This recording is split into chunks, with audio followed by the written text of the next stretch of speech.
لوگوں کے ساتھ مل کر بر صغیر سے، پاک و ہند سے انگریز کو بھگانے کے لیے ایک تحریک مرتب کی، مانتا ہوں، لیکن اسی دوران جنگ عظیم ہوئی، حضرت شیخ الہند گرفتار ہوئے، پاک سرزمین سعودی عرب سے گرفتار ہوئے، مالٹا تشریف لے گئے۔ مالٹا کے جیل سے جب واپس آئے تو انہوں نے عدم تشدد کی سیاست اور دارالعلوم دیوبند سے ایسے علماء کی ترویج، ایسے علماء کی ترتیب، ایسے علماء کی تربیت کا حکم صادر فرمایا جو سیاست کے ذریعے، سیاسی اصول اور قواعد کے ذریعے، جو جمعیت علماء ہند کے پلیٹ فارم کے ذریعے کرۂ ارض میں پھیل جائیں اور برطانوی سامراج کی بھی اینٹ سے اینٹ بجائیں، تو اس ملک کے اندر حقیقی معنوں میں اسلامی فلاحی ریاست کے لیے اپنا کردار ادا کریں۔ لیکن آج یہی حضرت شیخ الہند کا شاگرد، یہی حضرت شیخ الہند کا تلمیذ رشید، یہی حضرت نانوتوی کا شاگرد، یہی حضرت مولانا کفایت اللہ دہلوی کا شاگرد آج یہی کہتا ہے، حضرت ہماری دعائیں آپ کے ساتھ ہیں، آپ چلیں، ماشاءاللہ بس میری کچھ مجبوریاں ہیں ادارے کی، کچھ پڑوس کی، کچھ مسجد کی، کچھ کمیٹی کی، بس حضرت بس ہم دعا کے لیے بیٹھے ہیں۔ تو یہ بات تو حضرت شیخ الہند بھی کہہ سکتے تھے، یہ بات تو حضرت مولانا کفایت اللہ محدث دہلوی بھی کہہ سکتے تھے، یہی بات تو حضرت نانوتوی، حضرت امام عبید اللہ سندھی اور ان کے شاگرد بھی کہہ سکتے تھے۔ لیکن جب حضرت شیخ الہند کا جنازہ اٹھتا ہے تو ایک ہڈیوں کا ڈھانچہ ہے، اس کے علاوہ جسم پر گوشت نہیں ہے، کیونکہ اس راستے پر، اس تحریک پر چلتے ہوئے انہوں نے اپنی جوانی بھی لٹا دی، اپنے جسم کا گوشت بھی لٹا دیا۔ زندہ باد، زندہ باد۔ اور اللہ کے واسطے، خدا کے لیے اپنے بچوں کو اکابر علماء دیوبند کی تاریخ پڑھائیں۔ مولویوں خاص طور پر آپ اپنے بچوں، پہلے ہم خود پڑھیں۔ آج جمعیت علماء کے ہم بڑے دیرینہ کارکن ہیں، قائد ابن قائد، علامت الدہر اور علامت القہر اور فلاں اور فلاں اور فلاں ہیں، لیکن ہمیں کچھ پتہ نہیں کہ جمعیت کی تاریخ کیا ہے، جمعیت کے اغراض و مقاصد کیا ہیں، اور اس تحریک کے لیے ہمارے اکابر کی قربانیاں کیا ہیں۔ جب ہمیں اپنے اسلاف اور اکابر کی قربانیاں معلوم نہیں ہوں گی، ہم ان کے مشن کو کیسے لے کر آگے چلیں گے؟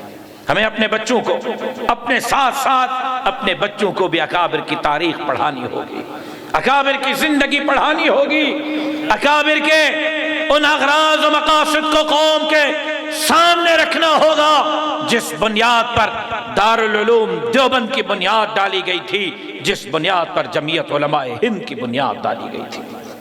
آج کہتے ہیں بڑا اچھا مولوی ہے، بڑا تکڑا مولوی ہے، حضرت سے بڑا بزرگ تو کوئی نہیں، حضرت سے بڑا مشفق اور مہربان تو کوئی نہیں۔ کیا ہی جمعے میں رش ہوتا ہے حضرت کے پاس، کیا ہی حضرت کے مریدین ہیں، لیکن جب وہی حضرت بہترین جمعے کا خطبہ دینے والا، بہترین وہی حضرت جنازہ پڑھانے والا، وہی حضرت تقریر اور تصنیف اور تحریر کرانے والا، اگر وارڈ کی الیکشن میں چودھری کے گماشتے کے مقابلے میں کھڑا ہو جائے، چودھری کے بھی مقابلے میں نہیں، اس کے گماشتے کے مقابلے میں، تو اسی حضرت کے لیے جو کل تک بہت بڑا عالم، بہت بڑا بزرگ، بہت بڑا دیندار، بہت بڑا ولی اللہ ہے، پتہ نہیں حضرت کو کس کی نظر لگ گئی، حضرت تو سیاسی مولوی بن گئے، حضرت تو سیاسی مولوی بن گئے، ماشاءاللہ، پتہ نہیں کیا ہو گیا حضرت کو، سیاسی مولوی۔ ارے میاں یہ سیاست ہے کیا بلا؟ آخر میرے اس مولوی کے اس دماغ میں، آخر میرے اس مولوی کے اس دماغ میں یہ بات کیوں کر آئی ہے کہ وہ غریب بھی ہے، مولوی مسکین بھی ہے، یہ مولوی 5000 کی تنخواہ پر اپنا گھر بھی چلاتا ہے، پیدل چلتا ہے، سائیکل پر چلتا ہے، رکشے پر چلتا ہے، یہ مولوی آج بھی بس اور کوچ میں سفر کرتا ہے، لیکن یہ وقت کے خان اور نواب اور سردار کے مقابلے میں، یہ جاگیردار کے مقابلے میں میدان میں کھڑا ہو جاتا ہے، اس لیے کہ اس مولوی کو یہ داڑھی بھی وراثت میں ملی ہے، یہ پگڑی بھی وراثت میں ملی ہے، یہ منبر اور محراب بھی وراثت میں ملا ہے، یہ کان میں اذان اور تکبیر بھی وراثت میں ملی ہے، یہ نکاح یہ جنازہ بھی وراثت میں ملا ہے۔ مسجد میں کھڑا ہوں، اللہ کو گواہ بنا کر کہتا ہوں، اسی مولوی کو یہ سیاست بھی سرور کونین، سرکار دو عالم، تاجدار انبیاء، امام الانبیاء حضرت محمد مصطفیٰ احمد مجتبیٰ صلی اللہ علیہ وسلم سے وراثت میں ملی ہے۔ بے شک بے شک بے شک۔ پھر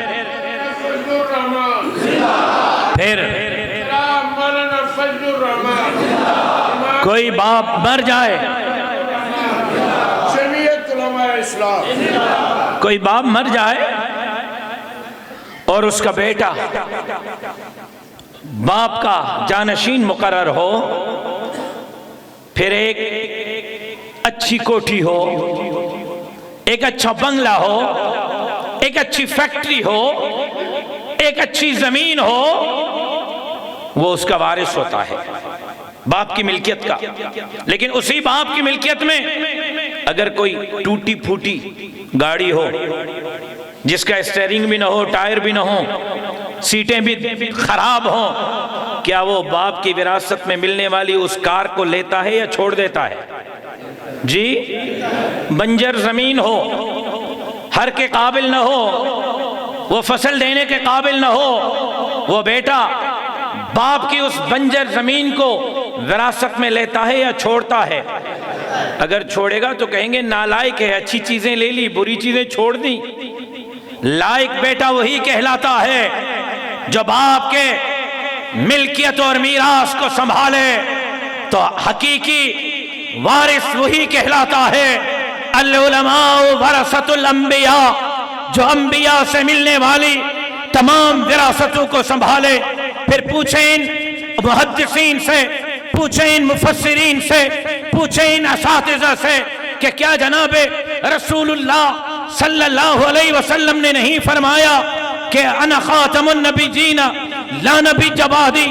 کیا رسول اللہ کا یہ ارشاد نہیں کہ کانت بنو اسرائیل تسوسہم الانبیاء کلما ہلک نبی خلفہ نبی؟ بنو اسرائیل کے مذہبی پیشوا، مذہبی رہنما بھی انبیاء ہوا کرتے تھے۔ بنو اسرائیل کے مذہبی پیشوا، مذہبی حضرت آپ کے شیخ کون ہیں؟ ماشاءاللہ میرے شیخ حضرت مولانا خواجہ خان محمد صاحب ہیں رحمت اللہ علیہ۔ آپ کے شیخ جی میرے شیخ حضرت مولانا سرفراز خان صفدر صاحب ہیں۔ بھائی آپ کے شیخ جی میرے شیخ حضرت مولانا عبید اللہ انور ہیں۔ بھائی آپ کے شیخ جی میرے شیخ حضرت مولانا عبداللہ درخواستی ہیں۔ بھائی آپ کے شیخ جی میرے شیخ پیر ذوالفقار نقشبندی صاحب ہیں۔ بھائی آپ کے شیخ جی میرے شیخ حضرت بیروی، حضرت امروٹی، حضرت حالیجوی ہیں۔ اچھا ماشاءاللہ کیا بات ہے، بڑے اکابرین کے ساتھ، بڑے اسلاف کے ساتھ آپ کا تعلق ہے۔ بھائی سیاسی طور پر آپ کس کے ساتھ ہیں؟ جی شیخ تو میرے حضرت درخواستی، حضرت مولانا عبید اللہ سندھی، شیخ تو میرے حضرت خواجہ خان محمد ہیں، لیکن سیاسی طور پر جناب عمران احمد خان نیازی صاحب کے ساتھ ہوں۔ تیرا شور نیازی گو نیازی گو، تیرا شور نیازی گو نیازی گو نیازی۔ زندہ باد زندہ باد۔ تو پھر ایسا کریں گے کہ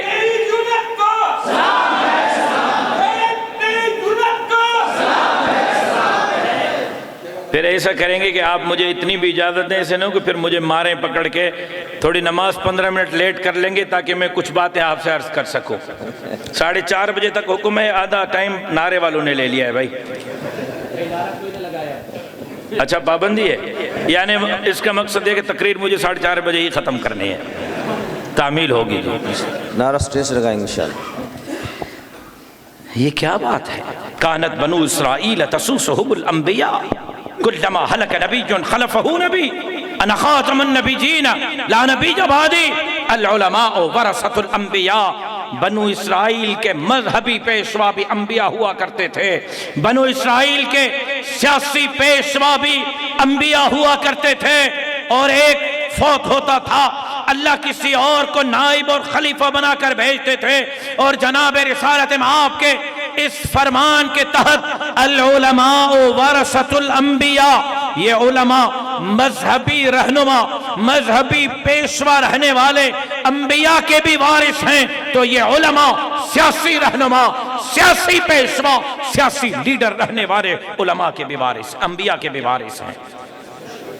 پھر دیکھیں نا، میں ایک بات عرض کر دوں، اگر مجھے اجازت ہو کہ وہاں خلافت عثمانیہ کا زوال ہو رہا ہے، یہاں برٹش امپائر کا زوال ہو رہا ہے، برطانوی سامراج حضرت شیخ الہند کے محنت کے نتیجے میں، ہمارے اکابر اور اسلاف کے نتیجے میں بر صغیر سے ان کے پاؤں لڑکھڑا رہے ہیں، اور یہ ایسے کوئی عام بات نہیں تھی، یہ کوئی مذاق میں اور کھیل میں معاملہ حل نہیں ہوا۔ تاریخ کو اٹھائیں، آپ کا یہ جی ٹی روڈ گواہی دے گا، پشاور سے لے کر نئی دہلی تک جی ٹی روڈ کا کوئی درخت ایسا نہیں تھا جس پر مولوی اور عالم کی لاش لٹکی ہوئی نہ ہو۔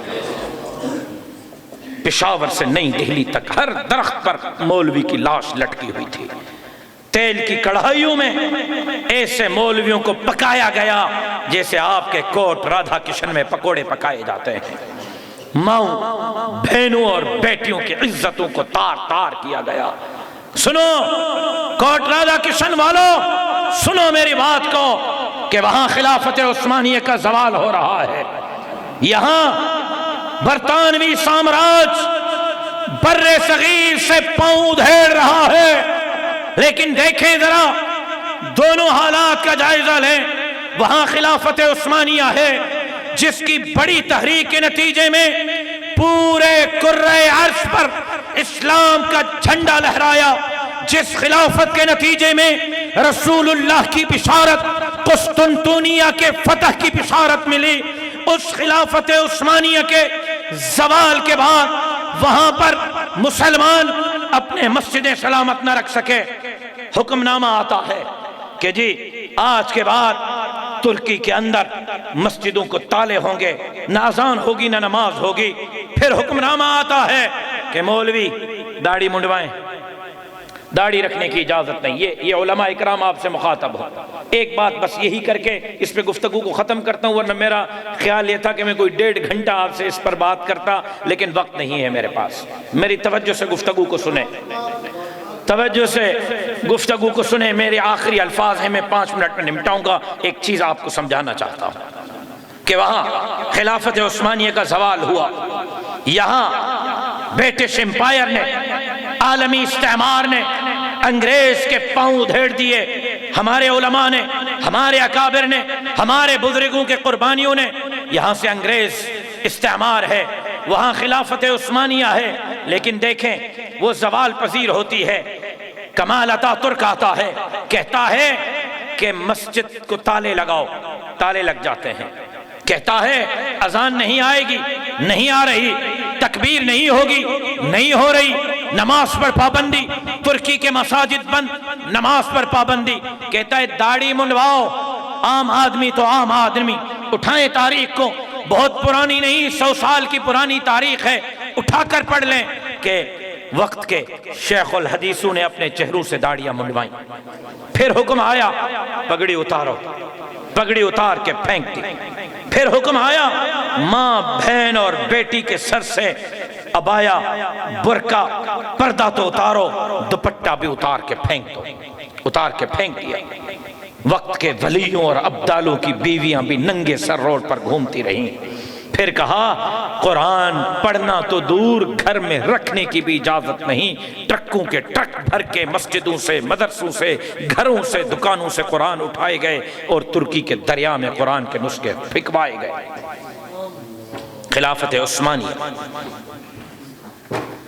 کے بعد وہاں کے علماء، سنو ذرا توجہ سے، وہاں کے علماء اپنے داڑھی اور پگڑی کو سلامت نہ رکھ سکے، اپنے مسجد اور ممبر اور محراب کو سلامت نہ رکھ سکے، اپنی ماں بہن اور بیٹی کے سر پر دوپٹے اور عبائے کو سلامت نہ رکھ سکے۔ پھر پاکستان اور بنگلہ دیش کے الگ ہونے کے بعد بنگلہ دیش کے اندر پارلیمنٹ میں بل لایا گیا کہ آج کے بعد یہ بنگلہ دیش اسلامی جمہوریہ بنگلہ دیش نہیں ہوگا، یہ عوامی جمہوریہ بنگلہ دیش ہوگا۔ اس کے باوجود کہ آج بھی شاید دنیا کے کسی ملک میں اتنے علماء نہیں جتنے بنگلہ دیش میں ہیں، اتنے حفاظ پوری دنیا میں کہیں نہیں جتنے بنگلہ دیش میں ہیں۔ حج سے بھی بڑا اجتماع تبلیغ جماعت کا بنگلہ دیش میں ہوتا ہے، لیکن اس کے باوجود بنگلہ دیش کے اسمبلی سے اسلامی آئین کو نکال کر باہر پھینک دیا گیا اور علماء اکرام اپنے اسلامی آئین کو نہ بچا سکے۔ آج ہر آئے دن بنگلہ دیش کے چوک پر عدالت مولوی کو لٹکا دیتی ہے، پھانسی دے دیتی ہے۔ کیا وجہ ہے کہ وہاں مولوی داڑھی اور پگڑی سلامت نہ رکھ سکا؟ کیا وجہ ہے کہ وہاں خلافت عثمانیہ کے زوال کے بعد مولوی منبر اور محراب سلامت نہ رکھ سکا؟ کیا وجہ ہے کہ بنگلہ دیش میں علماء کی کثیر تعداد کے باوجود اسلامی آئین سلامت نہ رہ سکا؟ وجہ یہ تھی کہ ترکی کے علماء نے، بنگلہ دیش کے علماء نے ہر منصب کو سنبھالا، تقریر کو سنبھالا، تحریر کو سنبھالا، تصنیف کو سنبھالا، تبلیغ کو سنبھالا، تصوف کو سنبھالا، نہیں سنبھالا تو سیاست کے میدان کو نہیں سنبھالا۔ جب انہوں نے، وہاں کے علماء نے سیاسی میدان میں کردار ادا کرنا بند کر دیا، داڑھی چلی گئی، پگڑی چلی گئی، منبر اور محراب چلا گیا۔ یاد رکھو، میں آج اس منبر پر کھڑے ہو کر شیخ الہند مولانا محمود حسن دیوبندی کی بصیرت کو سلام پیش کرتا ہوں کہ ان کے راستے پر چلتے ہوئے علماء نے یہاں تقریر بھی سنبھالی، تصنیف بھی سنبھالی، تبلیغ بھی سنبھالی، یہاں پر مسند حدیث بھی سنبھالیا، تو یہاں پر سیاست کے میدان میں بھی کھڑے ہو کر انگریز کے گماشتوں کو، امریکہ کے گماشتوں کو للکارا۔ نتیجہ یہ نکلا کہ آج دنیا زور لگا لے، کوئی ماہی کلال پاکستان میں مسجد سے ہاتھ چران نہیں کر سکتا، مدرسے سے ہاتھ چران نہیں کر سکتا، داڑھی اور پگڑی سے ہاتھ چران نہیں کر سکتا، کوئی مائی کلال مولوی کو اسمبلی جانے سے نہیں روک سکتا۔ اگر یہ ثمرہ ہے تو مولانا فضل الرحمان کے محنت کا اور شیخ الہند کے تعلیمات کا ثمرہ ہے۔ نعرہ تکبیر! تاجدار ختم نبوت حضرت شیخ الہند قائد ملت اسلامیہ مولانا فضل الرحمان، قائد مولانا راشد سومرو، عالموں، او مولویوں، او عالموں، حافظوں، او دینداروں، اگر داڑھی بچانا چاہتے ہو، پگڑی بچانا چاہتے ہو، اگر ماں بہن اور بیٹی کے سر پر دوپٹہ بچانا چاہتے ہو، یہ میں کوئی ہوا میں باتیں نہیں کر رہا۔ آپ کے پنجاب کی اسمبلی نے قانون پاس کیا کہ رات کو 3 بجے بیٹی گھر آئے تو سگا باپ اپنی سگی بیٹی سے پوچھنے کا اختیار نہیں رکھتا کہ تم رات کہاں کس کے ساتھ گزار کر آئی ہو۔ اگر باپ اپنی بیٹی سے پوچھے گا تو 6 مہینے کے لیے جیل جائے گا۔ ہوا تھا یہ بل پاس یا نہیں ہوا تھا؟ کیا سپریم کورٹ کے چیف جسٹس نے یہ فیصلہ نہیں دیا تھا کہ راتوں رات کراچی کے مسجد کو گرا دو؟ کیا سپریم کورٹ سے فیصلہ آیا تھا یا نہیں آیا تھا؟ کیا عمران احمد خان نیازی کے دور حکومت میں وزیر اعظم عمران خان اور سپریم کورٹ نے مل کر ختم نبوت کے منکر شاتم رسول آسیہ ملونہ کو رہا کیا تھا یا نہیں کیا تھا؟